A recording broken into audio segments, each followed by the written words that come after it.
Bienvenidos a esta segunda parte de la presentación de herramientas y tipos de vigilancia epidemiológica. En la misma veremos lo relacionado a los canales endémicos, que es una de las tantas herramientas susceptibles de utilizarse en los sistemas de vigilancia epidemiológica. Pues bien, hay algunos aspectos que tenemos que tener claro, algunos conceptos. Por ejemplo, ¿qué es una epidemia? ¿Qué es una endemia? ¿Y qué es una pandemia? Una epidemia es un incremento significativamente elevado en el número de casos de una enfermedad con respecto al número de casos esperados en una zona geográfica y en un espacio de tiempo específico, con tal de que los casos no sean importados, o sea, son generados en esa localidad o espacio geográfico. Entonces, si en un espacio geográfico determinado tenemos ocurrencia de causas autóctonos de enfermedad más allá de lo esperado, y aquí es lo muy importante, definir qué es lo esperado. Entonces, si el número de casos es más allá de lo esperado, para ese periodo de tiempo, que pueden ser, por ejemplo, las estaciones del año o los meses del año, pues si esa es la situación en la que estamos viviendo, pues podríamos definir que estamos ante una epidemia. Ahora, cuando ese comportamiento de incremento de los casos más allá del número de esperado eh, se mantiene a lo largo de mucho tiempo en una población o zona geográfica determinada, pues hablamos ya eh, no de una epidemia, sino de una endemia. Por ejemplo, podemos decir el problema, las altas casuísticas de dengue en el estado de Morelos y Oaxaca, por ejemplo, se han mantenido altas a lo largo de las últimas décadas, de tal manera que sí es cierto que tenemos prácticamente todos los años estamos en situaciones de alerta o en situaciones de brote. Pero aquí lo que ya tenemos es un comportamiento endémico, o sea, año con año sabemos que nos vamos a estar enfrentando a estas situaciones de incremento del número de casos. Y hablamos de pandemia cuando esta epidemia, este comportamiento epidémico se extiende ya más allá de una región específica. Y cuando hablamos allá, más allá de regiones específicas, nos referimos a que se extiende ya por uno o más países o varios continentes o incluso en todo el mundo. Es cuando decimos que hay un comportamiento pandémico o estamos ante una pandemia, como lo que ocurrió, por ejemplo, hace unos años con el H1N1, con la influencia porcina. Bueno, ¿qué es un brote? Es el incremento significativamente elevado de casos en relación a los valores esperados. La simple agregación de casos de una enfermedad en un territorio en un tiempo comprendido entre el mínimo y el máximo del periodo de incubación o de latencia podrá ser considerado a sí mismo indicativa de un brote. También tenemos que podemos considerar como brote la aparición de un caso, al menos un caso de enfermedad en una zona que se consideraba libre de esa enfermedad. Por ejemplo, imaginen que apareciera en un hospital una persona o un niño con un diagnóstico de viruela, cuando desde hace años pues, hemos dicho que estos países o que ha desaparecido la viruela del mapa de las enfermedades infectocontagiosas comunes. Entonces, con un caso que apareciera, pues estaríamos ante un brote. La presencia de cualquier proceso relevante de intoxicación aguda colectiva imputable a causa accidental, manipulación o consumo. típico en las fiestas de fines de graduación o tipo de fiestas, ¿no? Donde alimentos contaminados pues no generan un sinnúmero de personas con intoxicación alimentaria. Y la aparición también se puede considerar como un brote la aparición de cualquier incidencia de tipo catastrófico que afecte o pueda afectar a la salud de una comunidad. Eh, como puede ser eh, acá accidentes vehiculares, por ejemplo, muertes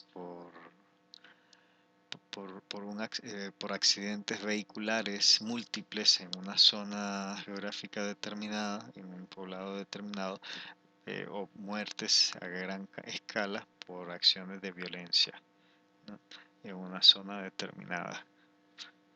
Cuando, digamos, estos comportamientos, este tipo de eventos, pues, no son tan habituales o no se manifiestan con tanta regularidad.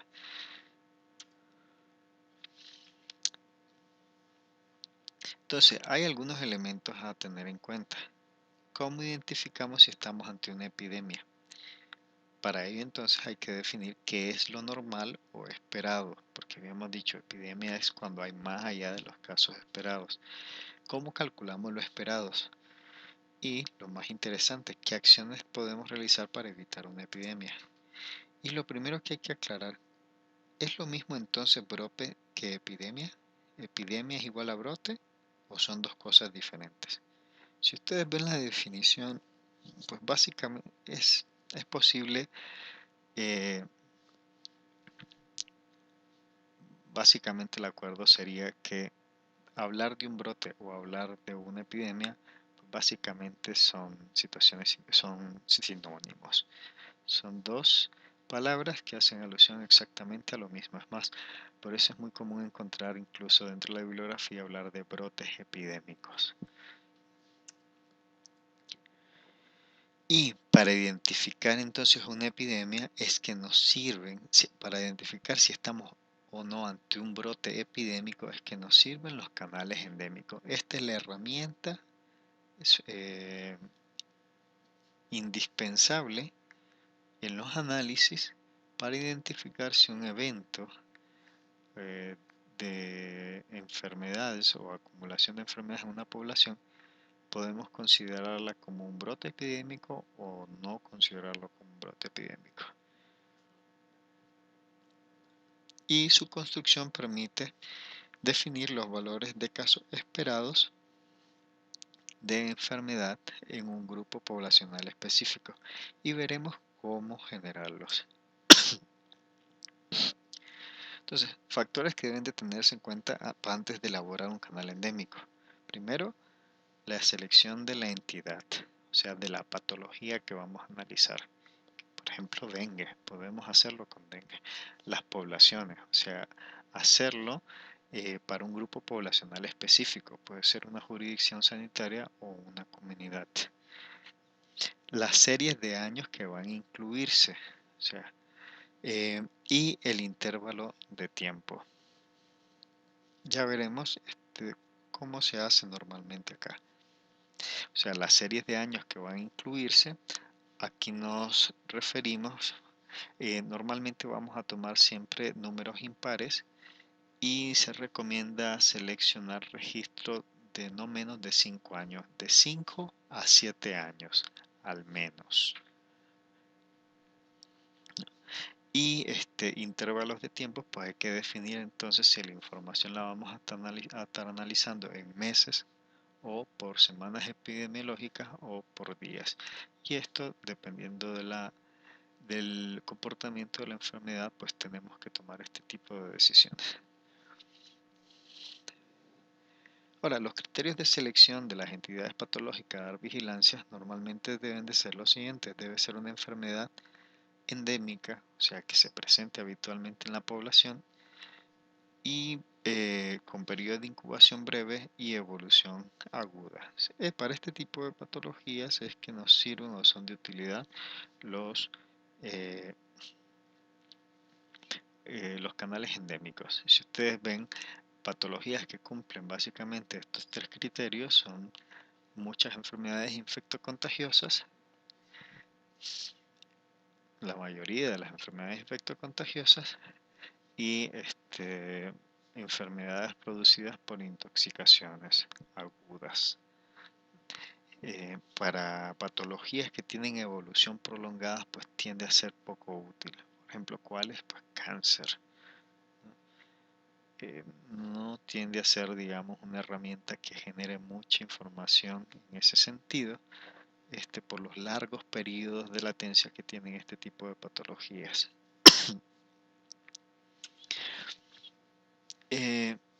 Las agrupaciones de entidad.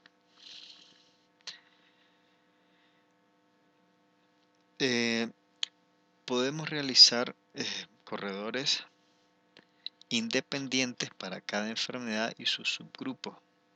Por ejemplo, suele ser conveniente no hacer canales endémicos para diarreas. Es más conveniente hacerla diferenciadas para tipos de diarreas, ¿no? Por ejemplo, disenterías enfermedad diarreica agudas no disentéricas, o sea, diferenciando la tipología, porque esto también implica, nos da argumentos de gravedad y severidad de daño de tubo intestinal y también acerca de la evolución. Las, Normalmente las enfermedad diarreica disentérica pues tiene un peor pronóstico y tiene, digamos, eh, mm, mayor cantidad de complicaciones que lo que pueden ser otros tipos de diarrea. Podemos hacer también la diferenciación dentro de diarrea por tipo de agente etiológico, si es que los laboratorios existentes en la zona nos pueden facilitar este tipo de análisis.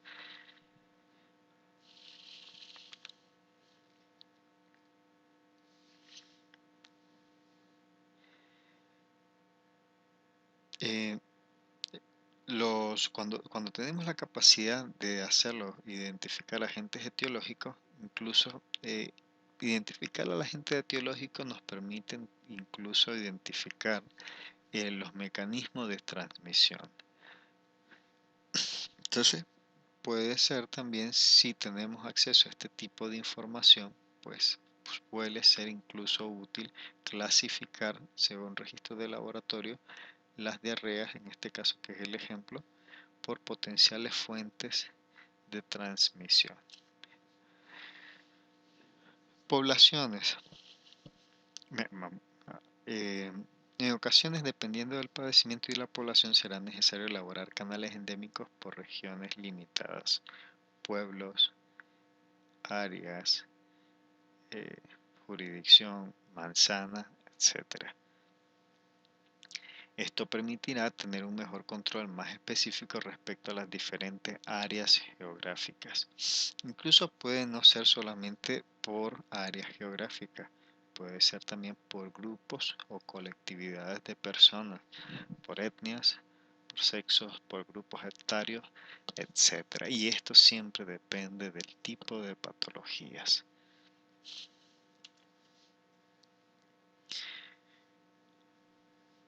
Y es lo que decíamos anteriormente, habitualmente se recomienda utilizar series de casos de 5 a 7 años. Y los intervalos de tiempo pueden ser semanas, meses o años. Y esto es lo que veremos a continuación. ¿Qué metodologías podemos utilizar para la construcción de canales endémicos? Aquí lo que queríamos representar es, vean por ejemplo, esto es fiebre tifoidea. Los casos de fiebre tifoidea, pues normalmente podemos hacer aquí la representación por número de casos en el periodo de tiempo que se agrupan o se presentan por meses del año.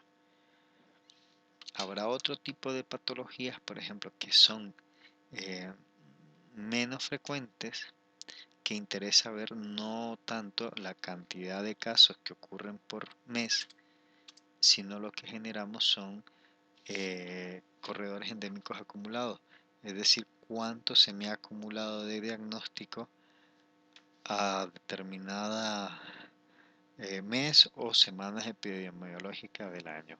Entonces, cuando la casuística es muy pobre o muy baja de eventos, como por ejemplo legionelosis, pues él suele ser más útil utilizar este tipo de herramientas, ¿no? Generar valores acumulados de casos al periodo. Entonces, a los ocurridos en la semana 1, a los ocurridos para determinar lo acumulado en la semana 2, tendríamos que a lo que ocurre en la semana 2 adicionarle lo que ocurrió en la semana 1 y así sucesivamente, ¿no? Entonces vamos acumulando valores y así tendremos que lo que tenemos, lo que ocurrió en la semana 50 o el valor acumulado es la sumatoria de lo que ocurrió en la semana 50 más toda la cantidad de casos que ocurrieron en las semanas anteriores.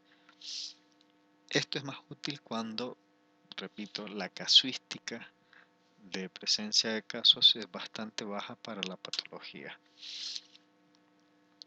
Ahora,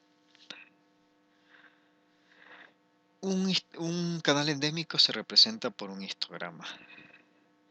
El programa más sencillo de utilizar para generar un histograma es Excel. Y para la elaboración de canales endémicos, pues es siempre preferible no utilizar números enteros. Siempre será preferible utilizar tasas de ocurrencias. Es decir, eh, utilizar un valor que sea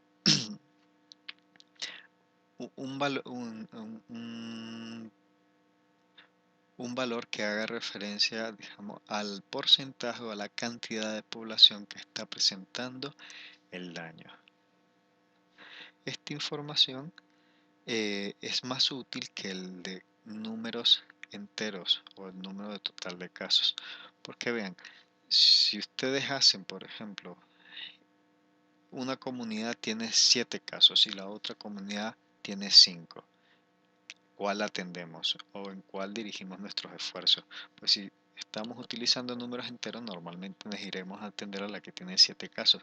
Lo que obviamos es, por ejemplo, que la población donde tiene 7 casos, el total de personas viviendo en ese grupo poblacional son 100. Entonces realmente tengo 7 casos de 100 personas que viven ahí. Mientras que donde tuve 5 casos, el total de habitantes en esa localidad son 5. Entonces de esos 5 casos, ahí se presenta en un grupo poblacional compuesto por 10 personas. Entonces realmente aquí tengo a 5 de 10 personas enfermas, prácticamente al 50%. Entonces, utilizar una cifra relativa siempre va a ser más interesante que utilizar cifras enteras, porque las relativas ya nos relativizan el valor en función al tamaño poblacional, ¿no? Nos dan el valor del porcentaje o la proporción de población que está afectada por el problema. Entonces, prefiramos siempre trabajar con tasas. Entonces, procedimientos. Existen varias maneras de obtener o de generar un eh, canal endémico. Las dos más utilizadas son utilizando números crudos, utilizando la media y cuartiles, la mediana y los cuartiles, y la otra utilizando media aritmética y los intervalos de confianza. Veamos cómo lo haríamos. Utilizando números crudos, calculando la mediana y cuartiles. Entonces, primero se requeriría contar la frecuencia mensual de la enfermedad correspondiente a una serie de 5 a 7 años. Y el número de años de observación pues dependerá de la regularidad con que se presentan los casos de un año, ¿no? Es decir, si tenemos un año que fue particularmente atípico, porque se presentaron más casos de lo normal, pues es mejor no tomarlo en cuenta. Si fue un año particularmente atípico porque hay un registro muy bajo de casuística, situaciones que pueden asociarse a esto, por ejemplo, es que ese año no se hayan generado registros de la enfermedad. No es que no haya existido enfermedad, sino que no se haya registrado adecuadamente. Si tenemos este tipo de situaciones, pues esos años atípicos es preferible. Hay que tomar la decisión de que si los incluimos o no los incluimos en el análisis. Veamos un ejercicio, ¿no? Aquí tenemos canales endémicos con datos crudos, que son la casuística de casos, número de casos de una enfermedad en una comunidad X. Nuevamente, aquí pues estamos trabajando con números crudos. Mi recomendación es que siempre que puedan trabajen mejor con tasas. Siempre que puedan, mejor con tasas. Bueno, la técnica del canal endémico entonces significaría ordenar primero los años de menor a mayor, ¿no? Y ordenar las cifras por meses. Esto es lo que normalmente nosotros tenemos, ¿no? Lo primero que habría que hacer es invertir el orden y pasar a la fila los años y a las columnas los meses.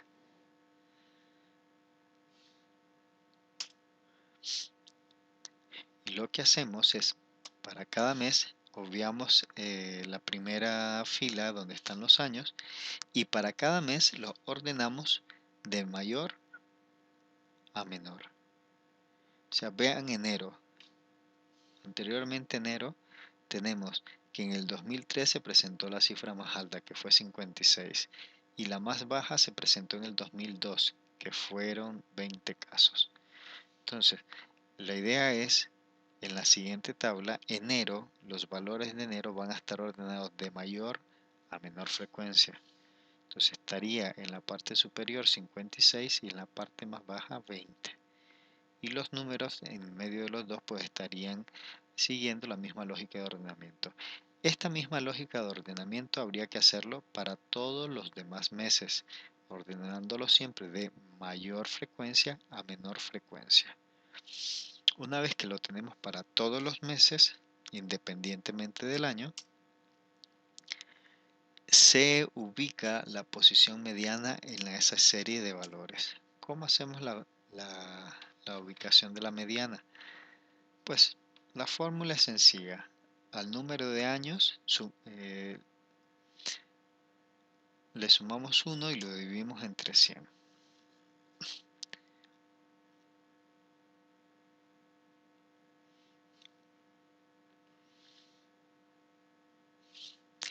Y esto lo multiplicamos por el percentil deseado. En este caso el percentil 50 habíamos dicho que es la mediana. Entonces, número de años más 1 es ¿cuántos años tenemos acá registrado? 1, 2, 3, 4, 5, 6, 7. 7 más 1, 8. Por 50, 400. Entre 100, 4. Entonces vamos, posición 1, 2, 3, 4. O desde abajo hacia arriba la posición 1, 2, 3, 4. Entonces la cuarta posición, acuérdense que mediana es un valor de posición medio, que es el número que me deja igual número de observaciones en este caso hacia arriba y abajo, pues entonces la posición número 4 será el valor mediano. Me dirán, oye, pero esta no es la fórmula que habíamos visto anteriormente para la mediana, porque nos decía el número de observaciones más 1 entre 2 para calcular la mediana. Vean que si ustedes dividen 50 entre 100, 50 si le sacan así en la 50ª parte de 50 es 1 y la 50ª parte de 100 va a ser 2. Entonces básicamente la fórmula es la misma, el número de años más 1 entre 2. No, nada más esta es otra forma de presentar la misma fórmula. Pero bueno, en este caso lo pongo así porque si lo multiplico por 50 sabemos que el percentil 50 se corresponde con la mediana. Pues bien, entonces coloreamos la posición 4 de todos los valores y sabemos que este es el valor mediano para todos los valores. Se ubica la posición del primer cuartil y del tercer cuartil. Para ubicar el primer cuartil, pues utilizamos nuevamente la fórmula, número de años por 1, perdón, número de años más 1 entre 100, y el primer cuartil se corresponde con el percentil 25. Entonces, para sacar el primer cuartil tendríamos que multiplicar por 25. Y si queremos sacar el tercer cuartil tendríamos que multiplicar por 75.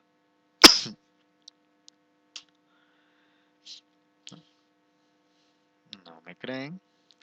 Pues a ver, número de años más 1, o sea, 7 más 1, 8, por 25,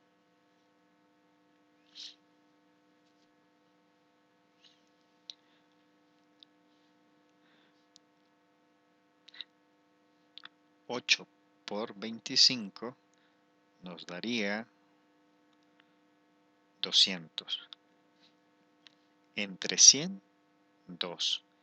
Entonces, el primer cuartil correspondería con la posición 2. Vamos abajo, la posición 1, posición 2. Que es nuevamente la posición 2, la que sería el equivalente al primer cuartil. Lo coloreamos entonces toda la posición 2 porque esto significaría los valores correspondientes al primer cuartil. Y el tercer cuartil sería lo mismo, número de años más 1 entre 100 por 75, que nos daría igual a 600.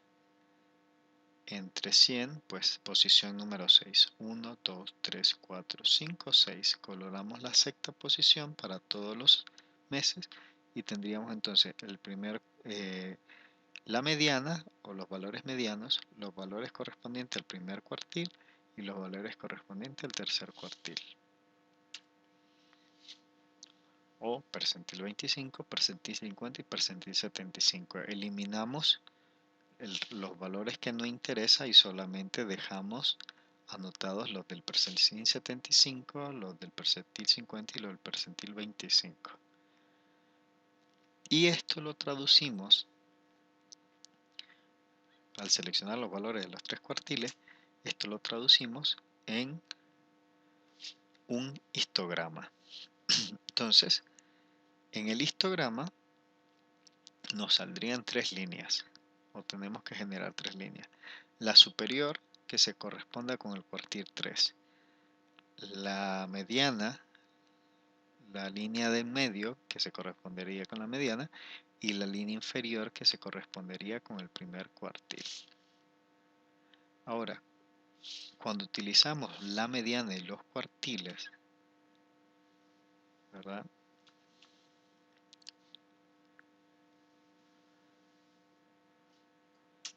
Lo que vamos a tener es lo siguiente. La zona que está por debajo del primer cuartil es lo que conoceremos en vigilancia epidemiológica como zona de éxito. O sea, si el valor de la enfermedad que yo registre este año es igual o inferior al primer cuartil del comportamiento habitual de la enfermedad, y el comportamiento entonces habitual me lo da el comportamiento de los 7 años de registro previos. Si está por debajo del primer cuartil, yo digo entonces que mis acciones de control están siendo exitosas.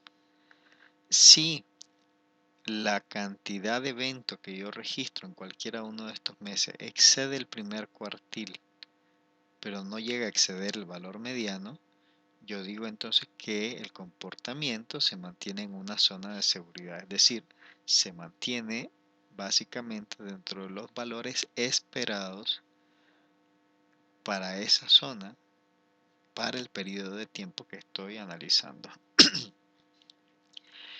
Sí tendré cuidado si el valor excede el valor mediano, ¿no? La idea es mantener esa enfermedad o los datos de la enfermedad o la casuística de la enfermedad o daño por debajo del valor mediano, del valor mediano esperado para ese periodo del año, digamos, y en función, digamos, del registro histórico que se tiene de esa enfermedad o es decir, en función de lo esperado. Si excede el valor mediano, que es la línea de medio, entonces diremos que estamos en zona de alarma. Si estamos teniendo un comportamiento que se corresponde a los valores máximos registrados para esa zona.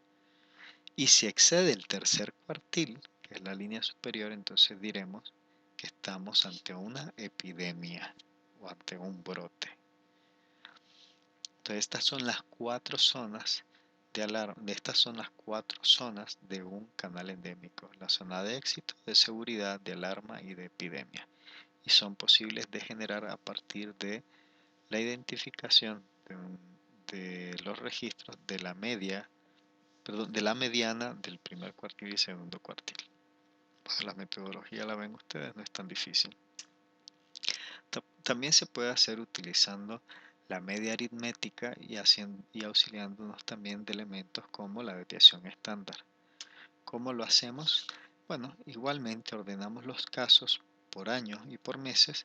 No es necesario ordenarlos de mayor o menor, sino que para cada uno de los meses calculamos la media de valores, es decir, sumamos todos los datos para ese mes, lo dividimos entre el número de observaciones, en este caso 1, 2, 3, 4, 5,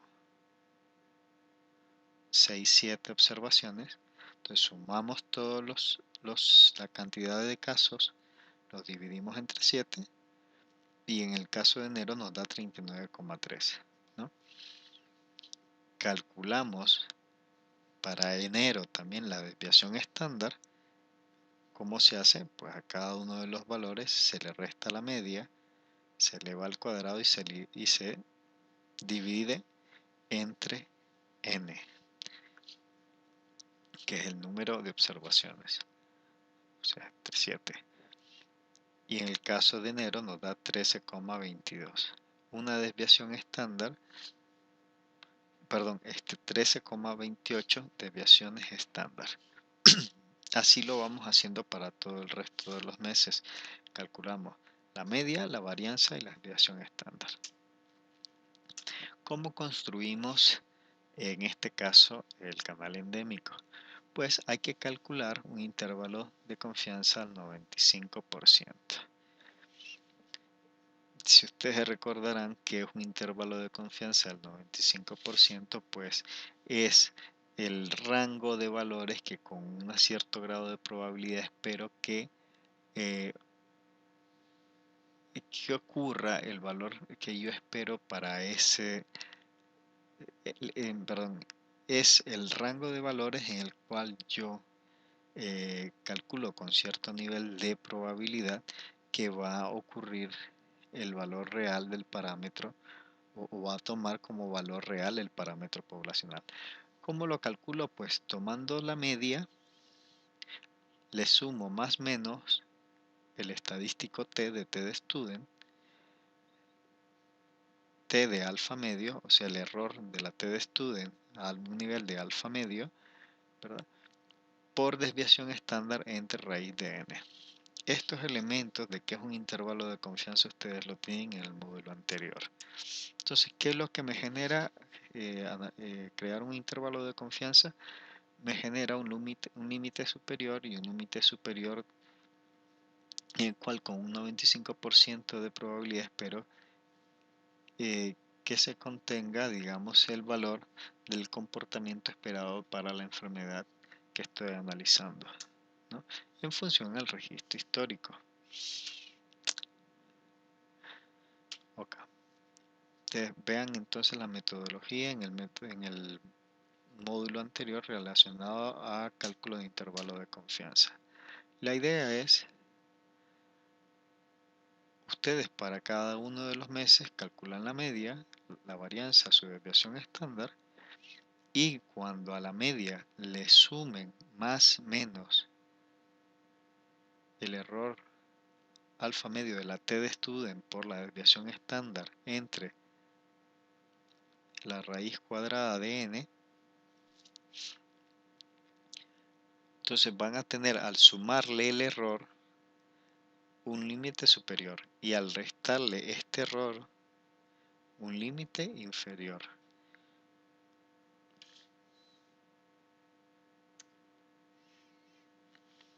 Y aquí nuevamente van a tener tres valores: el valor medio, el límite inferior y el límite superior. ¿Ven? Entonces, la metodología es la misma. Debajo del límite inferior estará la zona de éxito. Entre el límite inferior y el valor de la media va a estar la zona de seguridad. Por arriba del valor medio la zona de alarma, y por encima de el límite superior pues la zona de brote o de valores de epidemia. Entonces lo que ustedes hacen es, esto es el comportamiento del canal endémico en función a registros históricos. Lo que tendrán que ir haciendo es anotando la casuística de casos para cada uno de los meses en este periodo, por ejemplo, para 2013. Si excede el comportamiento del límite superior, pues automáticamente ustedes determinan que están ante un brote. La metodología más fácil es el de la mediana. Entonces, por eso es que es un método que habitualmente se utiliza entre los servicios de salud. Pues bueno, esto era con relación a la elaboración de un canal endémico. Espero que el video les haya sido de utilidad.